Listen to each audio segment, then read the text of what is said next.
है ना, ख्याति। इंग्लिश में क्या बोलते हैं इसको? गुडविल। अच्छा लग रहा है ना, गुडविल। गुड मतलब क्या होता है? अच्छा। और विल मतलब क्या होता है? विल मतलब एक तरह से बोलते हैं ना, आई विल, मुझे चाहिए, है ना, तो एक प्रकार से चाहिए। गुड विल मतलब मुझे ऐसा है जो अच्छा अच्छा चाहिए, ऐसा कुछ है क्या? नहीं है। अभी इसका सेंस अलग है। जैसे अपन लोग कैपिटल, है ना, जो नॉर्मल इंग्लिश है वो अलग है, यहाँ पे जो इंग्लिश है वो अलग है। अकाउंट्स में इंग्लिश का अलग ही मतलब होता है ना। जैसे कैपिटल हो गया, कैपिटल का मतलब राजधानी भी होता है, और कैपिटल लेटर जैसे बड़ा अक्षर भी बोलते हैं। यहाँ पे कैपिटल का मतलब पूंजी हो जाती है। ख्याति, ख्याति का मतलब होता है, जैसे आपने अक्सर देखा होगा कि यहाँ पे एक जलेबी का दुकान है। मैं पिछले बार भी यही एग्जांपल लिया था। यहाँ पे एक जलेबी का दुकान था, ये चश्मा वाला है ना, प्रमोद चश्मा वाला, उसके जस्ट जलेबी अभी भी है शायद तक। अब वो ना जाने, हम लोग जब पढ़ रहे थे लगभग 5 साल पहले, 4-5 साल पहले, 12वीं हम जब कर रहे थे, उस टाइम पे वो भी था वहाँ, उस टाइम पे भी वो था, आज भी है। चलिए अब उसका एग्जांपल लेते हैं। ख्याति क्या होती है, एक मैं इसको समझाने की कोशिश में हूँ कि जैसे एक धंधा, एक कोई सा भी धंधा हो, चाहे एकल स्वामित्व हो, सोल प्रोप्राइटरशिप हो, चाहे पार्टनरशिप हो, चाहे कंपनी हो, जब भी कोई धंधा लंबे समय तक क्या करता है, एक जगह पे रहता है, तो उसमें क्या होता है, वो अपना कस्टमर बेस बना लेता है। कस्टमर बेस बनाता है कि नहीं बनाता है? जैसे मान लीजिए आप कोचिंग बिजनेस को ही ले लो। अगर एक नया नया कोचिंग सेंटर खोल रहा है तो क्या होता है कि उसके पास हो सकते हैं अभी बच्चे जानते नहीं उसके बारे में, ऐसा होता है ना। जो पुराना है उसके पास क्या है, ऑलरेडी उनका पहले से स्टूडेंट बेस है, तो वो पहले से स्टूडेंट के माध्यम से उनका कहीं ना कहीं प्रचार हो जाता है। लेकिन जिनका पहले पहले खोल रहे हैं तो क्या होता है, उनका अभी उसका स्टूडेंट बेस नहीं है, तो वो क्या होते हैं, जनरली उतना स्टूडेंट नहीं पढ़ाते हैं। वैसे ही क्या होता है, एक धंधा, जब भी कोई सा भी धंधा ले लो, उसके पहले क्या होते हैं, नए साल जब नया नया शुरू किए रहते हैं तो उसके पास एकदम से कस्टमर नहीं आ जाता। आता है क्या? एक टाइम लगता है उसको पहचान बनाने में। ये तो के मार्ट है जो कि प्रचार इतना अफरा तफरी किया कि वो 1-2 दिन में ही चालू हो गया, रनिंग में आ गया ना। तो वैसा होता है। जनरली हम क्या बोलते हैं कि कोई भी धंधा जब आता है तो उसके पास कस्टमर की वो बेस नहीं होती है। 1 साल 2 साल 3-4 साल अगर वर्क करता है तो लोग उनको जानने पहचानने लग जाते हैं कि यहाँ पे वो रास्ते से भी गुजर के जाते हैं तो उनको पता रहता है कि यहाँ पे कोई ना कोई ऐसा दुकान है। भले वो कभी वहाँ पे नहीं गए होंगे, फिर भी वो रास्ते में अगर है तो वो जान जाते हैं कि यहाँ पे ऐसा कोई इलेक्ट्रिक शॉप था, कपड़ा का दुकान था, या जो भी था, ऐसे करके जान जाते हैं। जानते कि नहीं जानते, भले वो कभी भी अंदर गए हो या ना गए हो। इसकी वजह से क्या होता है, जो पुराने धंधे हैं, जैसे मैं बोलूँगा पुराना धंधा नए धंधे से कुछ ज़्यादा इसलिए कमाता है क्योंकि उनके कस्टमर का क्या है, अच्छा बेस बना हुआ है कि नहीं। जैसे अभी उस जलेबी वाले की बात कर रहा हूँ मैं, अगर उस जलेबी वाले की जगह में मैं साइड में दुकान खोलता हूँ, लोहार जलेबी वाला करके, ठीक है, और फिर मैं वहाँ पे बनाता हूँ। मेरे को भी अभी सीख गया हूँ, नया नया ट्रेनिंग लिया हूँ, बढ़िया बनाता हूँ मैं भी। मान लेना ऐसा सारा कुछ उनके जितना ही मेरा क्या है, सारा कुछ सेटअप है। उन्होंने जितना पूंजी लगा के वो सारा कुछ बनाया है, जो सेटअप लगाया है, उतना ही सेटअप मैंने जस का तस लगा दिया, उसके साइड में ही खोल रहा हूँ। फिर भी लोग मेरे पास कम आ रहे हैं, क्यों? क्योंकि मैं नया हूँ, लोग अभी मेरे पे ट्रस्ट नहीं कर रहे हैं। क्यों नहीं कर रहे हैं? ये बनाएगा पता नहीं जहर मिला के दे देगा, है कि ऐसा नहीं कुछ। कैसा बनाएगा, तीखा बनाएगा, मीठा बनाएगा, क्या बनाएगा, जलेबी बना रहा है, कुछ भी बना सकता है ऐसे करके। कहने का मतलब ये है कि जब भी कोई अगर ऐसा होता है कि अगर मान लीजिए सेम टाइप के अगर बिज़नेस कर रहे हैं तो पुराना वाला बाजी मार जाता है। क्यों मारता है? क्योंकि वो जो है पहले से अच्छे से सर्व कर रहा है, तभी तो लंबे समय तक टिका हुआ है ना मार्केट में। और दूसरा ये चीज़ होता है कि कस्टमर बेस इसलिए भी बनता है क्योंकि जैसे बेटा आपने देखा होगा कहीं पे आपने ज्वेलरी शॉप गया, ज्वेलरी शॉप, सोना चांदी आभूषण की दुकान, वहाँ पे कैसे लोग ट्रीट करते हैं। आप भगवान हो, जैसे आप जाते हो ना तो आप भगवान हो, आप पैसे की मतलब खजाने हो आप उनके लिए। पैसा आपसे छलक रहा है, आप तो सरस्वती माता हो या नहीं लक्ष्मी माता हो ऐसे बोलिए, ठीक है। मतलब ऐसे होता है कि वो आपको ऐसे ट्रीट करेंगे, बैठाएंगे बढ़िया से, चाय पानी पूछ भी लेंगे, पूछते भी हैं, है ना, और बहुत सारे हैं। तो ये ऐसा क्यों करते हैं? ताकि आप रिटर्न जब भी खरीदने आओ तो उन्हीं के दुकान में आओ, किसी दूसरे दुकान में मत भटको, ऐसा होता है। तो ये कस्टमर बेस ऐसे भी बनाया जाता है कि क्या होता है कि जब भी कोई व्यक्ति किसी दुकान में पहली बार जाता है ना तो उसको अगर ग्राहक को अच्छे से ट्रीट करोगे तो नेक्स्ट टाइम भी वो अपने साथ दूसरा ग्राहक लेके आएगा कि यहाँ पे अच्छा मतलब चीज़ मिलता है, अच्छे यहाँ से व्यवहार अच्छे हैं। आपने कई बार कई किराना दुकान भी देखा होगा, लोग बढ़िया से बात करते हैं तो उनके एक की जगह 2 ले लेते हैं, लेते कि नहीं लेते? अरे ये भी ले जा, लड़का काम आई है ना, वैसे भी है। तो ऐसे है कि जहाँ पे अगर लोग क्या होता है पर्सनली अटैच्ड हो जाते हैं आपके दुकान से या आपके ओनर से, जैसे स्कूलों की बात करें या कोचिंग क्लास की बात करें तो यहाँ पे क्या टीचर से अटैच्ड हो जाते हैं। जैसे क्या होता है, बच्चे एक टाइम के बाद इसी टीचर से पढ़ना है तो क्या बोलते हैं कि फ़लाना टीचर से ही पढ़ना है, दूसरे टीचर से सब्जेक्ट में मज़ा नहीं आता। होता है कि नहीं होता है? क्या हो जाता है, एक अटैचमेंट बढ़ जाती है। वैसे किसी दुकानदार से बढ़ सकती है, किसी कस्टमर के, जैसे मान लीजिए आपने वहाँ पे जो कपड़ा दिखाने वाले हैं, जैसे रहते हैं ना जनरली गर्ल्स को रखते हैं, पता नहीं क्यों ऐसा, बॉयज़ बदसूरत होते हैं इसलिए गर्ल्स को रखते हैं, सिंपल सी बात है, ठीक है। अब यहाँ पे गर्ल्स अच्छे से ट्रीट करते हैं, कहने का मतलब अट्रैक्ट होते हैं कि कस्टमर ज़्यादा से ज़्यादा क्या करते हैं, अट्रैक्ट होते हैं। अब यहाँ पे क्या होता है कि अगर उनके कपड़ा दिखाने का स्टाइल अच्छा है तो लोग क्या करते हैं, बार बार उसी के दुकान में जाते हैं और उसकी रेवेन्यू जो बेटा या क्या होता है, बढ़ जाता है। कैसे बढ़ता है कि ज़्यादा से जब कस्टमर आएंगे तो ज़्यादा से सेल बढ़ेगी और ज़्यादा सेल होगी तो ज़्यादा से अर्निंग क्या होगी, प्रॉफिट ज़्यादा जनरेट होगा। क्लियर है? तो जब भी दो धंधे जब सेम बिज़नेस कर रहे हैं और एक पुराने साल बहुत सालों से लगा हुआ है तो उसकी जो कमाई है कहीं ना कहीं मार्केट में ज़्यादा होती है नए के तुलना में। रीज़न समझ में आया? इसको हम क्या बोलते हैं? इसको बोलते हैं पॉपुलैरिटी। इनडायरेक्टली इसको क्या बोलते हैं, पॉपुलैरिटी। अब जब इस पॉपुलैरिटी को हम क्या करते हैं, मनी के टर्म में रिकॉर्ड करते हैं। किसके टर्म में? मनी, मुद्रा के रूप में जिसको रिकॉर्ड किया जा सकता है वही हमारे अकाउंटिंग का पार्ट है। आपको पता है ना कि जिसको हम क्या कर सकते हैं, पैसे में गिन सकते हैं, वही हमारे अकाउंटिंग का पार्ट है। जो पैसे में नहीं गिना जा सकता उसको हम अकाउंटिंग में कभी भी नहीं लेते। जैसे माता जी क्या बना रही, खाना बना रही, सेवाएँ दे रही है, क्या पैसा देते हैं क्या? नहीं, तो उसका हम कभी भी रिकॉर्ड नहीं रखते, ऐसा है। तो यहाँ पे हम क्या कर रहे हैं, ख्याति। ख्याति का मतलब ही होता है कि जब भी एक कंपनी या कोई भी संस्था मार्केट में बहुत पुराने होने की वजह से क्या करते हैं, बाकी संस्थाओं के अपने जैसे बाकी कॉम्पिटिटर से क्या करता है, ज़्यादा कमाता है। अब सपोज़ करना कल चल के मान लीजिए अगर मैं बोलता हूँ कि मैंने भी 10 लाख लगा कि वो जलेबी का दुकान लगाया, वो सामने वाले ने भी वो इतना ही लगाया है। अब वो जब दुकान अपना बेचना चाह रहा है तो वो क्या 10 लाख में ही बेचेगा? क्या करेगा? अगर मान लीजिए उनको किसी कारणवश अपना दुकान बेचना पड़ रहा है, उनके पास अभी मटेरियल जब मैं देख रहा हूँ जो सारा सेटअप लगा हुआ है वो 10 लाख की मुश्किल से जाता है। कैलकुलेट करें मार्केट में उसकी कीमत कितनी है, 10 लाख। क्या वो 10 लाख में सारा कुछ बेच के निकल लेगा? अगर वो अकाउंट्स पढ़ा होगा, अगर उन्होंने कॉमर्स लेके पढ़ा होगा तो कभी भी ऐसा नहीं करेगा। क्यों नहीं करेगा? क्योंकि उनको पता है कि मैंने 5 साल 6 साल से यहाँ पे बहुत सारा मेहनत किया है, यहाँ पे मेरे कस्टमर हैं। अगर कोई कल चल के मेरे जगह पे आ जाएगा, चलिए मैं ही उनको ख़रीदने के लिए जा रहा हूँ, तो क्या होगा, वो बोलेगा 10 लाख की तो मेरी जो दिख रही है ना मटेरियल वो है, लेकिन इसके बदले अगर आप नया दुकान लगाते तो हो सकता है, जैसे वो बोलता है कि मैं 1 लाख का सालाना कमा लेता हूँ। कितना कमा लेता हूँ? 1 लाख का। और आप आते ना तो मुश्किल से 20,000 कमाते हैं 1 साल में, और मेरे जगह आप खड़े हो जाओगे तो आप भी 1 लाख ही कमाओगे। क्यों कमाओगे? क्योंकि मेरे कस्टमर आपके हो जाएंगे, क्योंकि वो कस्टमर अभी तो ना जानता है कि दुकान बिक गया है करके, वो तो घूम फिर के वहीं आ रहा है ना, जलेबी यहीं मिलता है करके, तो वो 1 लाख का बेनिफिट आप लेके चले जाओगे। समझ में आ रहा है? इसलिए वो क्या करते हैं, वो जब भी अपना व्यवसाय बेचते हैं या कोई भी व्यवसाय खरीदा जाता है उस टाइम पे जो ख्याति है वो दिखाई नहीं दे रही, वहाँ पे दिखाई दे रही है क्या? नहीं, लेकिन कुछ ना कुछ ऐसी अदृश्य शक्ति है जो उसके धंधे को क्या कर रही है, ज़्यादा कमा के दे रही है। दे रही कि नहीं दे रही है? उसी को हम क्या बोलते हैं, ख्याति। ख्याति को बोलते हैं अमूर्त संपत्ति। क्या बोलते हैं? अमूर्त संपत्ति। संपत्ति, इनटेंजिबल एसेट। क्या बोलते हैं बेटा? Intangible asset. Intangible asset. Intangible का मतलब होता है जो टेंजिबल नहीं है, जो दृश्य नहीं है, मतलब दिखाई नहीं देता है, जिसको छू नहीं सकते ना ही देख सकते हैं। जैसे आपने कभी ऐसा सुना ना, दृश्य भूत होते हैं ऐसे, तो ये भूत नहीं है, ये अमूर्त संपत्ति। ऐसा संपत्ति का मतलब ही जानते हैं कि कोई भी वस्तु जो आपके व्यापार में लाभ कमाने में क्या करता है, हेल्प करता है।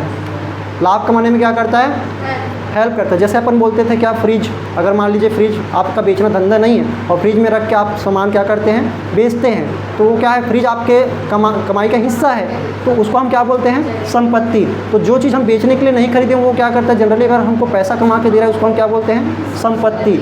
यहाँ पे अमूर्त संपत्ति इसलिए बोला जा रहा है क्योंकि ये जो है दिखाई तो नहीं देता है लेकिन कमाई करके देता है, दिखाई नहीं देता लेकिन कमाई करके देता है, इसलिए इसको क्या बोलते हैं, अमूर्त।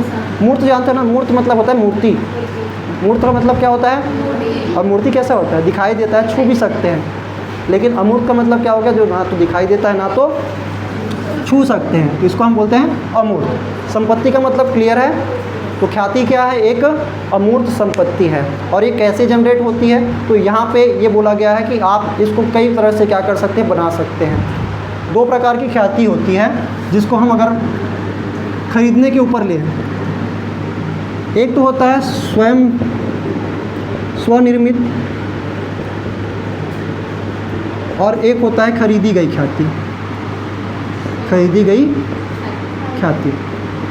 स्वनिर्मित का मतलब क्या हो गया बेटा? स्वयं से निर्मित। जैसे मान लीजिए मैं किसी का धंधा नहीं खरीद रहा हूँ, मैं किसी का धंधा नहीं खरीद रहा हूँ। मान लीजिए वो जलेबी वाले ने किसी का धंधा नहीं खरीदा है, अब वो तब से लेके 5 साल हो गए उनको कमाते, तो वो 5 साल में वो खुद से क्या कर चुके हैं? गुडविल क्रिएट कर चुके हैं, ख्याति बना चुके हैं।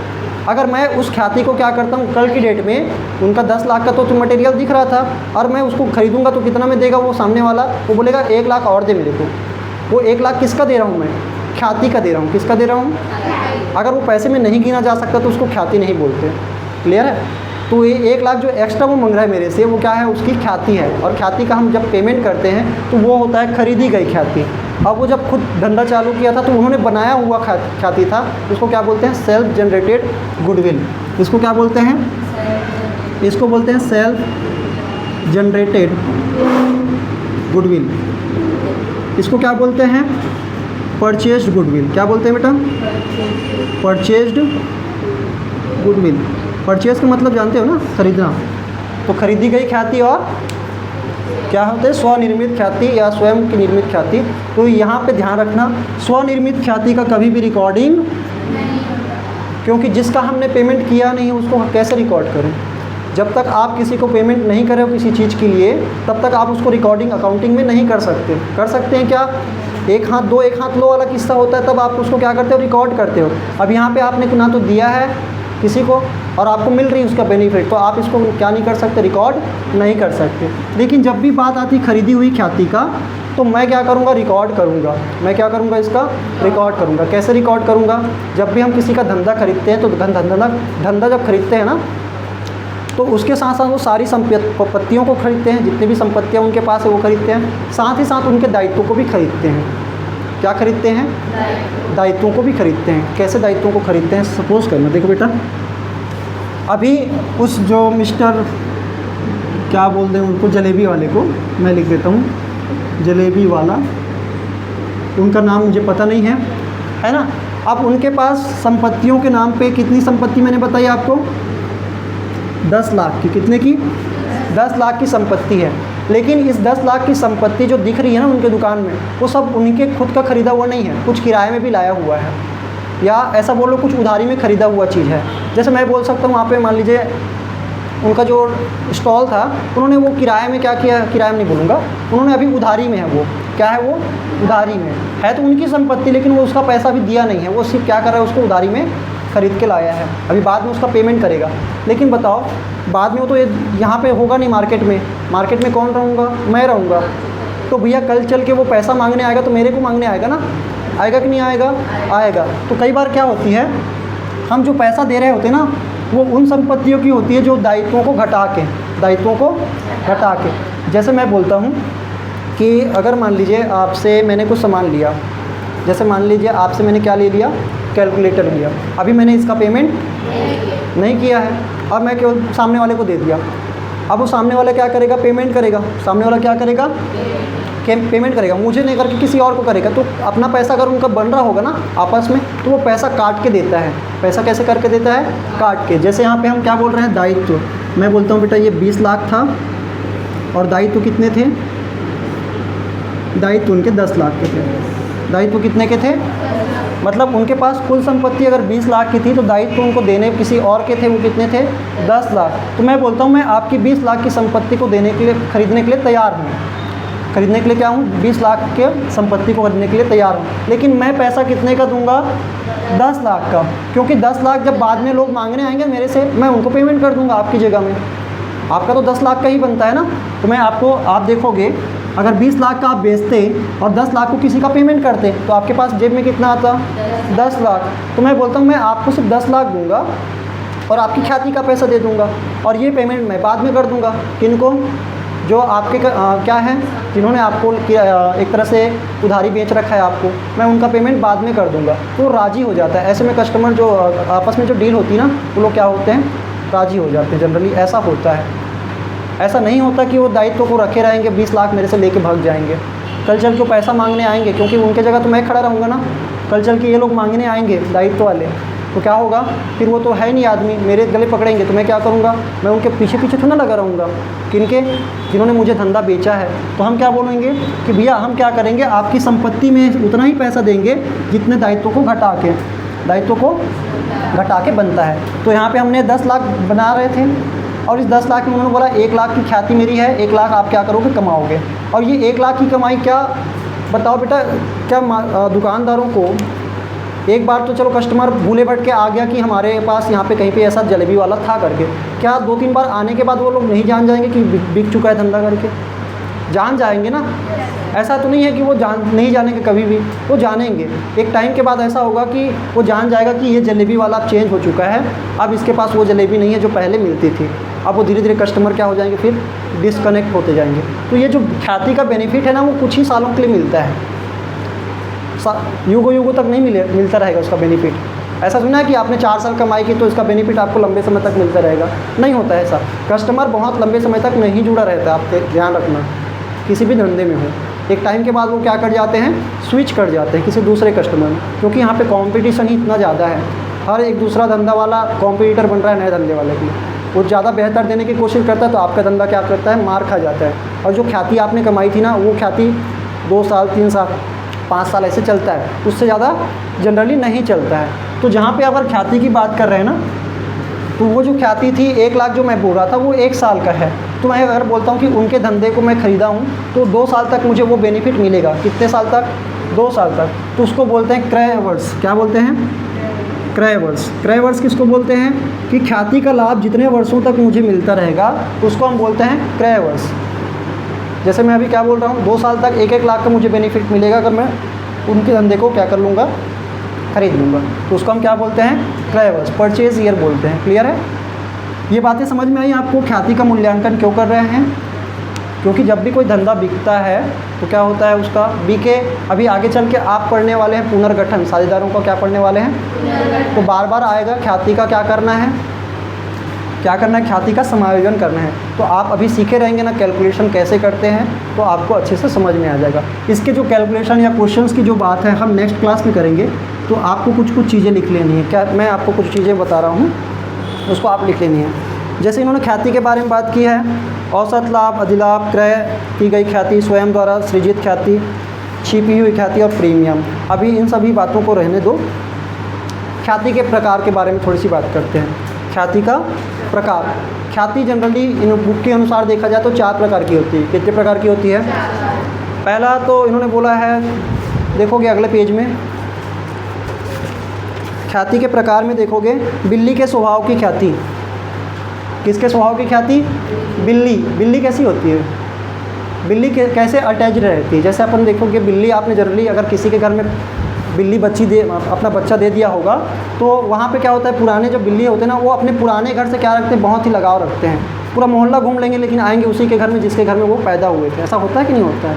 तो बिल्ली का स्वभाव क्या है कि वो अपने पुराने घर से ही क्या करती है, लगाव रखती है। इसलिए ऐसी ख्याति को क्या बोलते हैं, बिल्ली के स्वभाव की ख्याति। ये जनरली ऐसा होता है जहाँ पे व्यक्ति को एक जगह से क्या रहता है, लगाव। किससे लगाव होता है? जगह से, व्यक्ति से नहीं। जैसे मैं बोल दूँ कि अगर एक धंधा बीच बाज़ार में है तो वो ज़्यादा चलेगा ना, सिवाय उसके जो बहुत दूर है। क्लियर है ना? तो यहाँ पे एक जगह से जब लगाव होता है तो वहाँ पे कैसी ख्याति निर्मित होती है, बिल्ली के स्वभाव वाली ख्याति। क्लियर है? दूसरा इन्होंने बोला है कुत्ते की स्वभाव वाली ख्याति। ऐसा नहीं लग रहा है क्या पढ़ रहे हैं? कुत्ते के स्वभाव वाली ख्याति। कुत्ता कैसा होता है? व्यक्ति से जुड़ाव रहता है उसका। क्या रहता है? व्यक्ति से जुड़ाव। जैसे जो व्यक्ति उसको पाला है कुत्ते को, वो कुत्ता क्या करता है, उसके पीछे पीछे जाता है हर बार, चाहे उसको लात में मार दे फिर भी वो उसी के साथ जाता है कि नहीं जाता है? तो ये जनरली किसके साथ होता है, जहाँ पे पर्सनली अटैच्ड होते हैं। जैसे हम बोलेंगे कि एक बिजनेसमैन है जो उनका व्यवहार ही अच्छा है, तो वो जहाँ जाएगा हम वहीं से खरीदेंगे। या वो जहाँ पे रहेगा उसी से हम पढ़ेंगे। ऐसा भी होता है ना, टीचर से अटैच्ड है, मान लीजिए आज एक टीचर यहाँ पे पढ़ा रहा है, कल किसी दूसरे संस्था में पढ़ा रहा है, तो बच्चे वहाँ चले जाते हैं। क्यों जाते हैं? क्योंकि वो कैसे स्वभाव की है, मैं नहीं बोलूँगा। चलो, फिर है चूहे के स्वभाव वाली ख्याति। चूहा कैसा होता है? चूहा स्थिर रहता है कहीं पे, एक क्षण में इधर, एक क्षण में उधर, एक क्षण में और कहीं।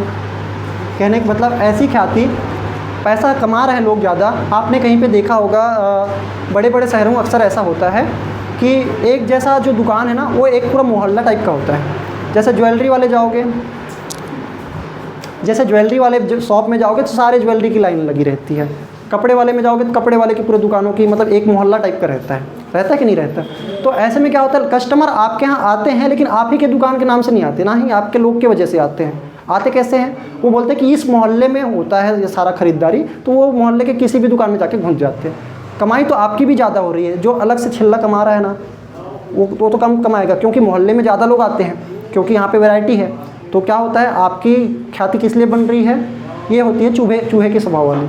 चूहा कैसा होता है? जो कभी भी एक जगह से खरीदता, मतलब एक जगह नहीं टिकता है, खरीदता नहीं, एक जगह नहीं टिकता है। क्लियर है? और इसके बाद क्या बोला गया बेटा? खरगोश के स्वभाव वाली ख्याति। खरगोश के स्वभाव, खरगोश जानते हो? खरगोश देखे हो? जिसके पीछे वाले पैर क्या होते हैं? सामने वाले पैर से थोड़ा बड़े होते हैं। खरगोश दौड़ता बहुत तेज़ है, लेकिन क्या होता है, लंबा दूर तक नहीं दौड़ता है, थक जाता है जल्दी। जनरली जो ज़्यादा तेज़ दौड़ता है वो जल्दी थकेगा ही थकेगा, ठीक है? तो वो तेज़ दौड़ता ज़रूर है, लेकिन एक टाइम के बाद वो ज़्यादा हाथ पैर नहीं मारता है। क्यों नहीं मारता है? क्योंकि थक जाता है। तो यहाँ पे कस्टमर के बारे में अगर देखा जाए खरगोश के स्वभाव वाली ख्याति के रूप में, तो जनरली ऐसा होता है कि एक टाइम तक लोग क्या करते हैं, आपके दुकान से या आपके व्यक्ति से जुड़ाव करते हैं, उसके बाद वो एक दूरी तक ही मेंटेन रहते हैं। उसके बाद जाओगे ना, बाहर जाओगे तो कस्टमर आपसे ख़रीदने नहीं आएगा। जैसे अभी मैं टीचर की बात कर रहा था, टीचर मगर इस मोहल्ले से उस मोहल्ले में पढ़ा रहा है, तो बच्चा चले जाएगा, निश्चित चल जाएगा। लेकिन अगर वही टीचर अगर मान लीजिए दुर्ग भिलाई चला गया, खैरागढ़ ना छोड़ के खैरागढ़ में रहा, तो बच्चा सारे के सारे चले जाएंगे क्या? नहीं जा पाएंगे ना। तो बच्चे कहाँ तक हाथ पैर मारेंगे? जहाँ तक उसकी रेंज है, उसके बाहर वो खुद नहीं जा सकते। समझ में? तो ये ख्याति कैसी वाली हो गई? खरगोश के साथ। ईजी है, आपको एग्ज़ाम में आता है सबसे अधिक किस ख्याति का मूल्य होता है, कौन सी वाली ख्याति सबसे अधिक मूल्यवान होती है, तो इसमें कौन सी वाली होगी? कि कौन सी वाली होगी? बिल्ली, खरगोश, चूहा? ये आप एक बार पढ़ के आना, आपको समझ में आ जाएगा, ठीक है? कौन सी वाली ख्याति सबसे अधिक कीमती होती है? तो यहाँ पे चूहा, बिल्ली आपको बोल देंगे। कौन से ख्याति का स्वभाव नहीं है? तो शेर की स्वभाव वाली ख्याति। अब वहाँ पे ऑप्शन दे देता है, ऐसा आया हुआ क्वेश्चन है पिछले सालों में। तो शेर की स्वभाव वाली ख्याति तो हमने पढ़ा ही नहीं है। तो कितने प्रकार की होती है? 4 प्रकार की। तो ध्यान रखना, इस 4 के प्रकार के अलावा और कोई ख्याति का प्रकार देता है तो वो इस ख्याति में नहीं आएगा। क्लियर है? समझ में आया सबको? चलो मिलते हैं नेक्स्ट क्लास में, तब तक के लिए धन्यवाद। लाइट